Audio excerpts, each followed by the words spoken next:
Oke, coba nikmati cerita singkat ini dan kalian pikirkan apa yang menarik dari cerita ini.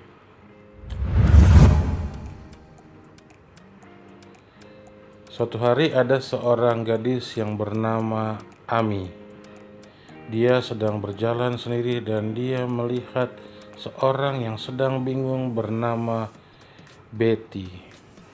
Betty tampak kebingungan dan Ami pun langsung menghampiri Betty. Ami dan Betty langsung ngobrol dan mereka menjadi sepasang sahabat. Mereka selalu pergi bersama-sama dan mereka belajar bersama dan persahabatan mereka semakin erat. Dan Betty serta Ami saling mendukung. Akhirnya Betty pun menjadi murah senyum dan dia mulai punya teman lain. Ada Cindy, ada juga teman-teman yang lain berdatangan. Ada Devi juga menjadi teman dari Betty. Dan tidak lama banyak teman berikutnya, Amy dan juga ada Fanny. Wah, pokoknya banyak temennya. Dan temennya Betty lama-lama semakin banyak dan Betty makin populer. Ami pun merasa aneh. Kan tadinya dia teman Betty. Kenapa lama-lama dia merasa sendirian? Karena Betty lebih banyak berkumpul bersama teman-teman. Maka Ami pun mulai merasa marah dan timbul kebencian di hati Ami. Ami mulai bercerita kepada teman-teman Betty bahwa Betty itu begini. Dia cerita pada teman yang lain bahwa Betty itu jelek dan sebagainya, dan dia mulai memfitnah Betty. Hingga teman-teman yang lain pun mempertanyakan kepada Betty, memang Betty betul kamu ini begini dan begitu. Tapi orang-orang tidak percaya dan diyakinkan bahwa Betty tidak jahat. Hingga Ami makin terkucilkan.